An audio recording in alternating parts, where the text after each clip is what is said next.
فيا عباد الله أوصيكم إياي نفسي بتقوى الله فقد فاز المتقون المؤمنون حيث أن الله يقول في محكم تنزيله أعوذ بالله من الشيطان الرجيم يا أيها الذين آمنوا اتقوا الله حق تقاته ولا تموتن إلا وأنتم مسلمون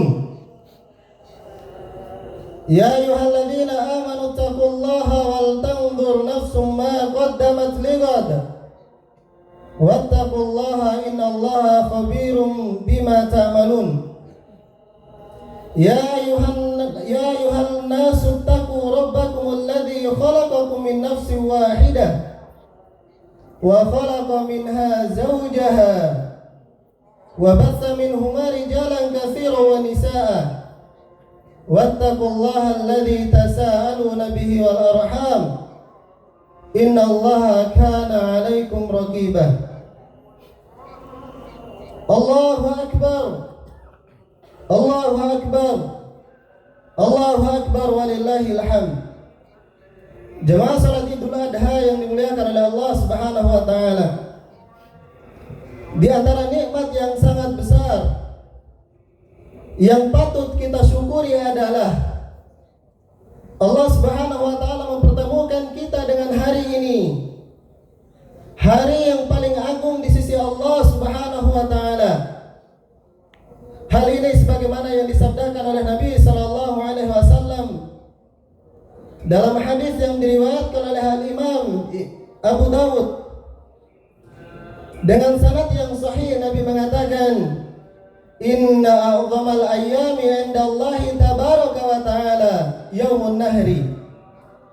Sesungguhnya hari yang paling agung di sisi Allah Subhanahu wa taala adalah hari kurban, yaitu tanggal 10 Zulhijjah.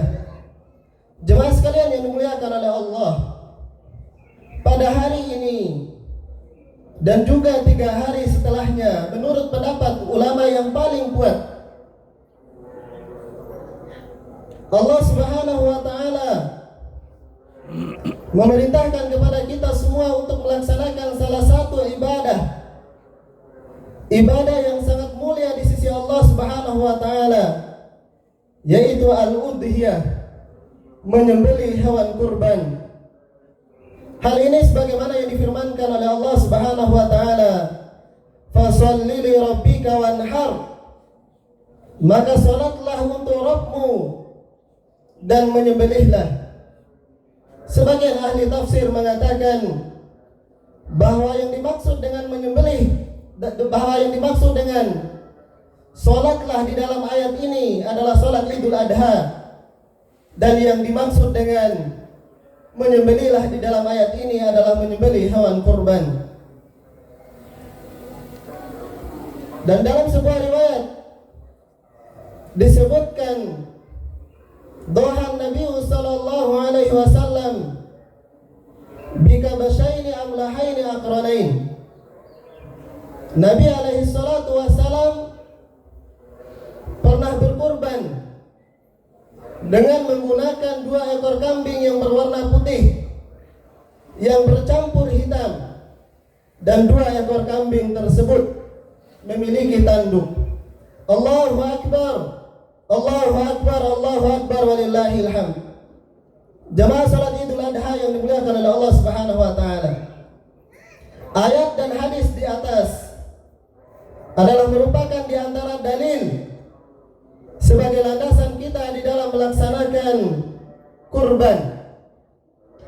Akan tetapi jemaah sekalian yang dimuliakan oleh Allah, yang perlu kita ingat adalah bahwa ibadah kurban bukan semata-mata, bukan sebatas kita menyembelih kambing, sapi ataupun unta. Ibadah kurban bukan semata-mata kita mengalirkan darah dari hewan-hewan ternak tersebut. Akan tetapi ibadah kurban memiliki hikmah dan pelajaran yang sangat besar yang bisa kita ambil, yang diantaranya disebutkan oleh para ulama kita, Yang pertama, melalui ibadah kurban kita belajar bagaimana mentauhidkan Allah Subhanahu wa taala. Kita belajar untuk tidak menyerahkan ibadah kecuali kepada Allah Subhanahu wa taala, termasuk di dalamnya adalah ibadah kurban. Bukankah Allah Subhanahu wa taala berfirman, "Qul inna salati wa nusuki wa mahyaya wa mamati lillahi rabbil alamin la syarikalah." Katakanlah dengan tegas wahai Muhammad kepada mereka, sesungguhnya salatku, sesungguhnya sembelihanku, sesungguhnya hidup dan matiku lillahi rabbil alamin, untuk Rabb semesta alam, la syarikalah, tidak ada sekutu baginya. Dan Allah Subhanahu wa taala melaknat orang-orang yang menyembelih untuk selain Allah, sebagaimana yang disabdakan oleh Nabi sallallahu alaihi wasallam, la'anallahu man dzabaha li ghairillah. Allah Subhanahu wa taala melaknat setiap orang yang menyembelih untuk selain Allah, menyembelih untuk kuburan, menyembelih untuk wali si fulan, menyembelih untuk jin dan lain sebagainya, dilaknat oleh Allah Subhanahu wa taala. Oleh karenanya jemaah sekalian yang dimuliakan oleh Allah, hendaknya kita berkurban semata-mata karena Allah Subhanahu wa taala. Kita tidak berkurban karena pamer. Kita tidak berkurban karena ingin mendapatkan pujian dari orang. Karena kita mampu berkurban dengan menggunakan kambing, dengan menggunakan sapi ataupun dengan menggunakan unta. Tidak jemaah sekalian, bukan itu tujuan kita di dalam kurban. Hendaknya kita berkurban karena Allah, karena kurban yang ikhlaslah yang diterima oleh Allah Subhanahu wa taala. Allah Subhanahu wa taala berfirman, "Lan yanalallaha luhumuha wala dima'uha, walakin yanaluhu taqwa minkum." Tidak akan sampai kepada Allah daging-daging kurban kalian, darah-darah kurban kalian, akan tetapi yang sampai kepada Allah adalah ketakwaan kalian. Al-Imam An-Nawawi rahimahullahu ta'ala mengatakan keikhlasan kalian. Oleh karenanya jemaah sekalian dimuliakan oleh Allah, hendaknya kita berkurban semata-mata karena Allah, berkurban hanya untuk mencari keridhaan dari Allah Subhanahu wa taala. Allahu akbar, Allahu akbar, Allahu akbar, walillahil hamd. Jemaah salat Idul Adha yang dimuliakan oleh Allah Subhanahu wa taala. Kemudian pelajaran yang kedua yang bisa kita ambil dari ibadah kurban adalah melalui ibadah kurban kita belajar bagaimana mencintai Allah Subhanahu wa taala dengan cara yang benar. Jemaah sekalian yang dimuliakan oleh Allah, semua kita yang berada di sini mengaku cinta kepada Allah. Saya, Anda, demikian juga dengan ibu-ibu sekalian, semuanya mengaku cinta kepada Allah. Akan tetapi standar dasar yang telah diletakkan oleh Nabi Shallallahu Alaihi Wasallam adalah orang yang mengaku haruslah mendatangkan bukti. Tidak cukup kita mengaku dengan lisan kita, aku cinta kepada Allah, kami cinta kepada Allah. Datangkan bukti kalau kita benar-benar cinta kepada Allah Subhanahu wa taala. Dan di antara bukti cinta kita kepada Allah adalah kita bersegera memenuhi panggilan Allah, memenuhi seruan Allah Subhanahu wa taala, yaitu untuk menjalankan perintah-perintah Allah. Allah Subhanahu wa taala berfirman, "Ya ayyuhalladzina amanu stajibu lillahi walirrasuli idza da'akum lima yuhyikum." Wahai orang-orang yang beriman, bersegeralah memenuhi seruan Allah, memenuhi panggilan Allah dan Rasulnya apabila Allah Subhanahu wa taala memanggil kalian untuk melakukan sesuatu yang di dalamnya ada kehidupan bagi kalian. Jamaah salat Idul Adha yang dimuliakan oleh Allah Subhanahu wa taala, kita belajar dari Nabi Ibrahim alaihissalam. Nabi Ibrahim diperintahkan oleh Allah Subhanahu wa taala untuk berkurban. bukan menggunakan sapi, bukan menggunakan unta, bukan menggunakan kambing. Akan tetapi Nabi Ibrahim alaihissalam diperintahkan oleh Allah Subhanahu wa taala untuk berkurban menggunakan putra yang sangat beliau cintai, yaitu Nabi Ismail alaihissalam. Buah hatinya, belahan jiwanya, darah dagingnya yang beliau dapatkan setelah bertahun-tahun menikah. Bertahun-tahun beliau menikah tidak dikaruniai anak. Akan tetapi setelah beliau dikaruniai anak, Allah pun memerintahkan kepada beliau untuk mengorbankan anaknya. Allahu Akbar, Allahu Akbar, walillahil hamd. Jemaah sekalian yang dimuliakan oleh Allah, setelah Nabi Ibrahim diperintahkan oleh Allah Subhanahu wa taala dengan perintah yang sangat berat. Apakah Nabi Ibrahim berat menjalankan perintah Allah Subhanahu wa taala? Apakah Nabi Ismail sebagai seorang anak yang akan disembelih oleh bapaknya berat untuk menerima perintah Allah Subhanahu wa taala? Tidak, jemaah sekalian. Kenapa? Karena Nabi Ibrahim dan Nabi Ismail alaihi wassalam, mereka adalah orang-orang yang telah menyatakan cinta kepada Allah Subhanahu wa taala, dan mereka tahu dan sadar bahwa pengakuan cinta mereka kepada Allah haruslah dibuktikan. Allah Subhanahu wa taala menceritakan kisah mereka di dalam Al-Qur'an. Allah Subhanahu wa taala mengatakan, falamma balagha ma'u sa'ya, tatkala Nabi Ismail alaihissalam telah berusia dewasa, telah mampu bekerja bersama bapaknya Nabi Ibrahim alaihissalam. Qala ya bunayya, tiba-tiba Nabi Ibrahim berkata kepada anaknya, wahai anakku, inni ara fil manami anni adbahuk, sesungguhnya aku melihat dalam mimpiku aku menyembelihmu. Fanzur mada tara, bagaimanakah pendapatmu? Dan Nabi Ismail alaihissalam sebagai seorang anak yang akan disembelih dengan mantap mengatakan, qala ya abati, wahai bapakku, if'al ma tu'mar, satajiduni insyaallahu minas sabirin. Engkau akan mendapatiku dalam menerima perintah Allah Subhanahu wa taala, termasuk daripada orang-orang yang bersabar. Allahu Akbar, Allahu Akbar, Allahu Akbar, walillahil hamd. Jemaah salat Idul Adha yang dimuliakan oleh Allah Subhanahu wa taala.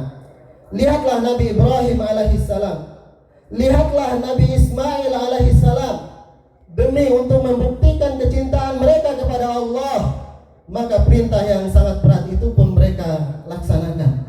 Dan kita hari ini, jemaah sekalian, kita hari ini diminta oleh Allah Subhanahu wa taala untuk membuktikan kecintaan kita kepada Allah.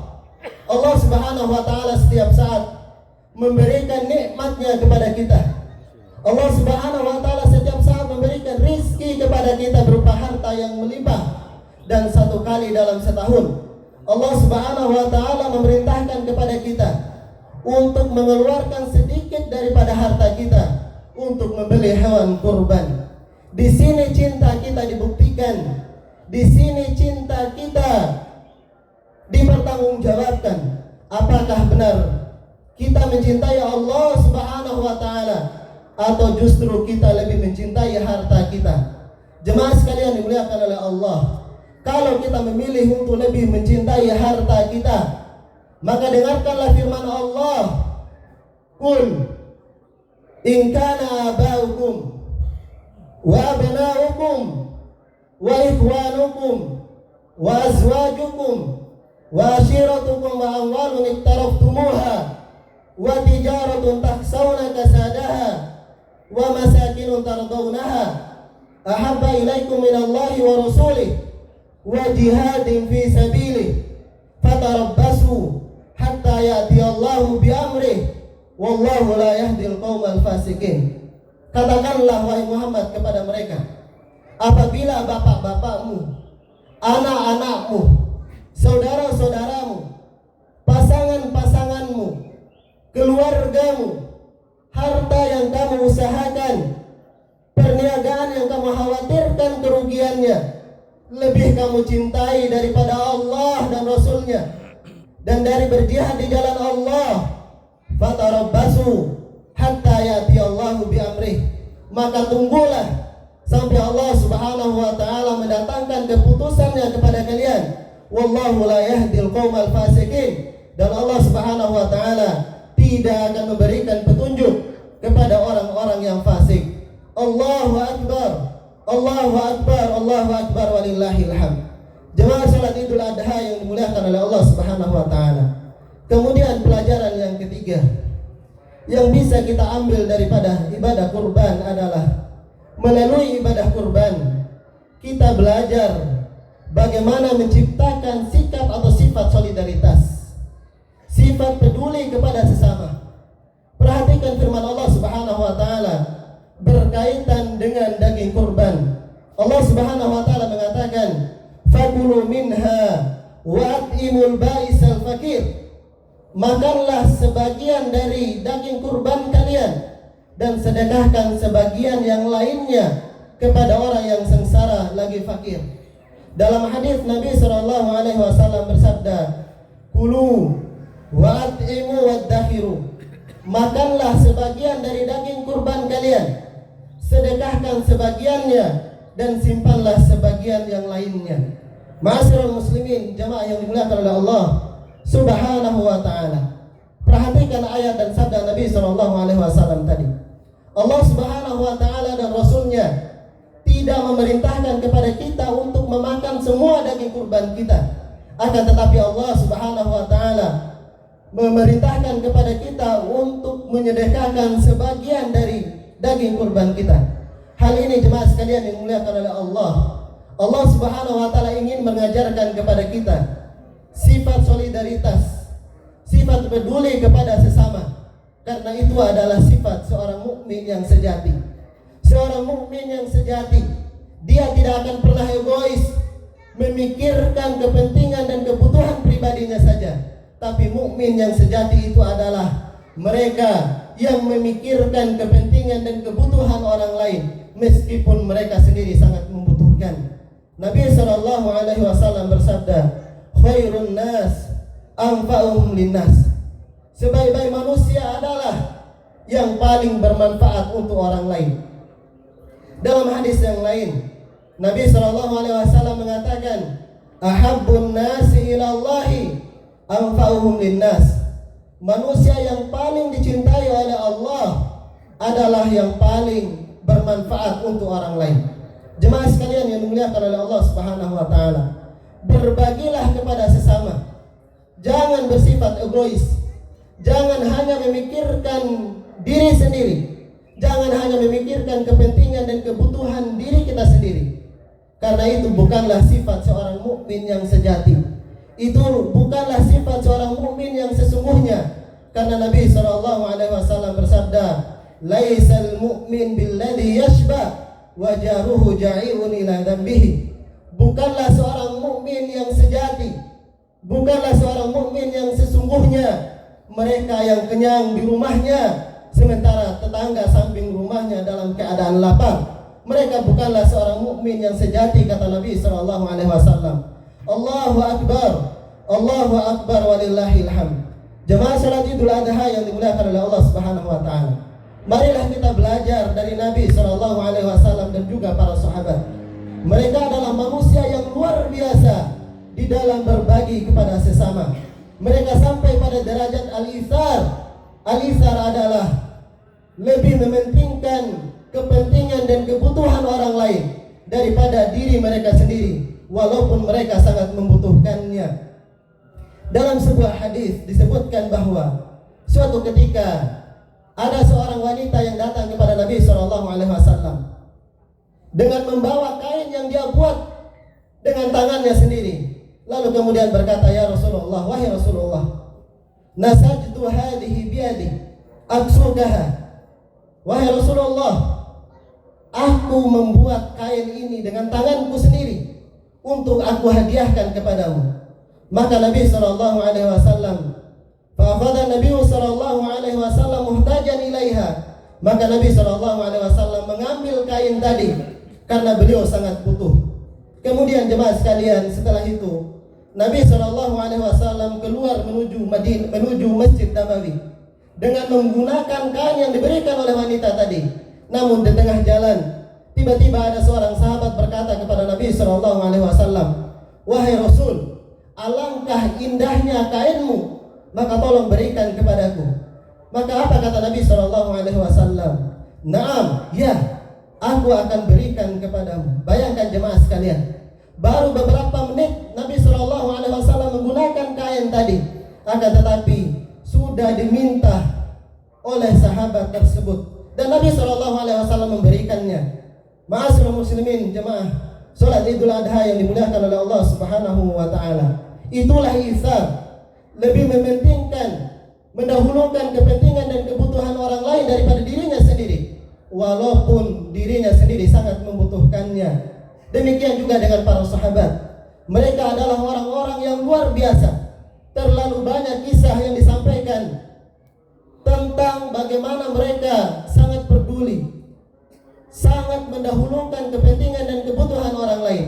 Akan tetapi cukuplah bagi kita satu ayat di dalam Al-Quran sebagai pujian Allah Subhanahu wa taala kepada mereka. Wa yu'thiruna ala anfusihim walau kana bihim khassasah. Para sahabat terdahulu, mereka adalah orang-orang yang selalu mengutamakan orang lain daripada diri mereka sendiri. Wa may yuqashuha nafsihi fa ulaika humul muflihun. Barang siapa yang dilindungi oleh Allah Subhanahu wa taala dari sifat kikir, maka mereka adalah orang-orang yang beruntung. Allahu akbar, Allahu akbar walillahil hamd. Kemudian pelajaran yang terakhir yang bisa kita ambil daripada ibadah kurban adalah melalui ibadah kurban kita belajar untuk meninggalkan segala bentuk kezaliman. Nabi Shallallahu Alaihi Wasallam bersabda dalam hadis yang sahih yang diriwayatkan oleh Imam Muslim, Inna Allah kataba al-ihsana ala kulli syai'in, fa idza qataltum fa ahsinul qitlata wa idza dabahtum fa ahsinul dhibhata wal yuhidda ahadukum syafratahu wal yurih dhabihatahu. Sesungguhnya Allah Subhanahu wa taala telah mewajibkan atas kalian untuk berbuat baik kepada segala sesuatu. Maka kalau sekiranya kalian membunuh dalam peperangan, maka bunuhlah dengan cara yang baik. Dan apabila kalian menyembelih, maka sembelihlah dengan cara yang baik. Hendaknya salah seorang di antara kalian menajamkan pisaunya dan menyenangkan hewan yang akan disembelih. Jemaah sekalian dimuliakan oleh Allah, dalam sebuah riwayat disebutkan bahwa suatu ketika Nabi alaihi salatu wasalam mendapati seorang sahabat yang dia mengasah pisaunya di depan kambing yang akan dia sembelih. Maka Nabi sallallahu alaihi wasallam marah dan berkata, "Afala qabla hadza aturidu an tumitaha mautatain?" Wahai fulan, kenapa engkau tidak menajamkan pisaumu sebelumnya? Apakah engkau ingin membunuh hewan sembelihanmu dua kali? Engkau membunuh perasaannya dan engkau membunuh jasadnya. Jemaah salat Idul Adha yang dimuliakan oleh Allah, bayangkan berbuat zalim kepada binatang saja kita diharamkan oleh Allah Subhanahu wa taala.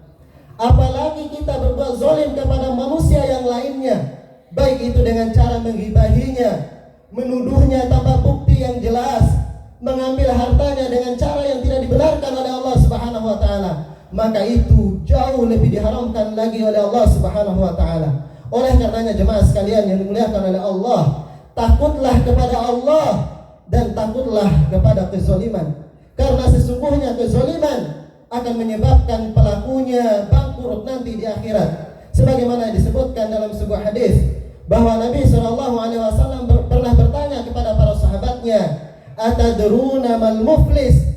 Wahai para sahabatku, tahu enggak siapakah orang-orang yang bangkrut? Maka para sahabat menjawab, "Al-muflisu fina ma la dirhama lahu wa la mata." Orang yang bangkrut di antara kami wahai Nabi adalah mereka yang tidak memiliki uang dan tidak memiliki harta. Maka Nabi sallallahu alaihi wasallam menjelaskan, "Innal muflisa min ummati may ya'ti yaumal qiyamah bis salatin was siyamin was zakatin wa ya'ti qad syatama hadha wa qadafa hadha wa atala mal hadha wa safaka dama hadha wa daraba hadha fayu'ta hadha min hasanatihi wa hadha min hasanatihi fa in faniyat hasanatuhu qabla ma yuqda alaihi ukhidha min khotoyahum faturihat alaihi thumma turiha finnar. Nabi SAW mengatakan, orang yang bangkrut nanti di akhirat adalah mereka yang akan datang kepada Allah dengan membawa pahala salat, pahala puasa, pahala zakat, tapi bersamaan dengan itu mereka membawa dosa karena pernah mencela orang lain, karena pernah menuduh orang lain tanpa bukti yang jelas, karena mereka memakan harta orang lain dengan cara yang tidak benar, karena mereka menumpahkan darah, memukul orang lain tanpa sebab. Maka seluruh kebaikan-kebaikan yang dia lakukan akan diberikan kepada orang yang pernah dia zalimi. Dan kalau sekiranya jemaah sekalian, kebaikannya habis, pahalanya habis, tapi kezalimannya masih tersisa, maka seluruh dosa orang yang pernah dia zalimi akan diberikan kepadanya, sehingga pahalanya habis, dosanya bertambah, lalu kemudian dia dilemparkan oleh Allah Subhanahu wa taala ke dalam neraka. Oleh karenanya jemaah sekalian dimuliakan oleh Allah, bertakwalah kepada Allah. Jauhilah kezaliman, apapun itu bentuk kezaliman jemaah sekalian, karena kezaliman adalah dosa yang sangat besar di sisi Allah Subhanahu wa taala. Kezaliman adalah dosa yang sangat besar di sisi Allah Subhanahu wa taala. Saking besarnya dosa kezaliman, sampai-sampai kemudian Nabi SAW mengatakan bahwa hukuman bagi orang yang melakukan kezaliman, di samping akan diberikan oleh Allah nanti di akhirat, dia juga akan dihukum oleh Allah Subhanahu wa taala, akan disegerakan oleh Allah Subhanahu wa taala hukumannya di dunia. Allahu akbar, Allahu akbar, Allahu akbar walillahil hamd. Jemaah salat Idul Adha yang dimuliakan oleh Allah Subhanahu wa taala. Kemudian terakhir, sebelum khatib menutup khutbah Idul Adha kali ini, khatib memberikan pesan khusus kepada para wanita. Sebagaimana Nabi SAW senantiasa memberikan wasiat khusus, pesan khusus kepada para wanita. Wahai para wanita, bertakwalah kepada Allah. Sesungguhnya kalian adalah makhluk yang paling banyak menempati nerakanya Allah Subhanahu wa taala, dan kalian juga adalah merupakan makhluk Allah yang paling mudah masuk ke dalam surganya Allah Subhanahu wa taala. Maka dengarkanlah sabda Nabi SAW, "Idza shallatil mar'atu khamsaha wa shamat syahraha wa hafizat farjaha wa ata'at zawjaha faqila laha udkhulil jannata min ayyabwabin syi'ti." Wahai para wanita, manakala kalian ingin mudah masuk ke dalam surganya Allah Subhanahu wa taala, maka dengarkan sabda Nabi SAW. Nabi mengatakan, apabila perempuan, apabila para wanita mereka menjaga sholat 5 waktunya, menjaga puasa Ramadannya, memelihara kemaluannya, kehormatannya, taat kepada suaminya, maka nanti kelak di akhirat akan dikatakan kepada mereka oleh Allah, masuklah ke dalam surga dari pintu mana saja yang kamu kehendaki. Allahu akbar, Allahu akbar walillahil hamd. Jemaah salat Idul Adha yang dimuliakan oleh Allah, marilah kita berdoa kepada Allah Subhanahu wa taala. Mudah-mudahan Allah Subhanahu wa taala memberikan kepada kita semua kesehatan, kekuatan untuk senantiasa taat kepada Allah Subhanahu wa taala, sehingga kita dimasukkan oleh Allah Subhanahu wa taala ke dalam surga Firdaus. Innallaha wa malaikatahu yusholluna 'alan nabi ya ayyuhalladzina amanu shallu 'alaihi wa sallimu taslima. Allahumma shalli ala Muhammad wa ala ali Muhammad kama sallaita ala Ibrahim wa ala ali Ibrahim wa barik ala Muhammad wa ala ali Muhammad kama barakta ala Ibrahim wa ala ali Ibrahim fil alamin innaka Hamidum Majid. Allahumma fil muslimina wal muslimat wal mu'minina wal mu'minat al ahya'i minhum wal amwat bi rahmatika ya arhamar rahimin. Rabbana la tu'akhidna in nasina aw akhtana. Rabbana wa la tahmil alaina isran kama hamaltahu ala alladhina min qablina. Rabbana wa la tuhammilna ma la taqata lana bih. Wa'fu 'anna waghfir lana warhamna anta maulana fansurna 'alal qaumil kafirin. Rabbana zalamna anfusana wa illam taghfir lana wa tarhamna lanakunanna minal khasirin. Rabbana atina fid dunya hasanah wa fil akhirati hasanah wa qina adzabannar. Ibadallah, innallaha ya'murukum bil 'adli wal ihsan wa ita'i dzil qurba wa yanha 'anil fahsya'i wal munkar wal baghi ya'idukum la'allakum tadhakkarun. Akhiru da'wana walhamdulillahi rabbil alamin. Wassalamualaikum warahmatullahi wabarakatuh.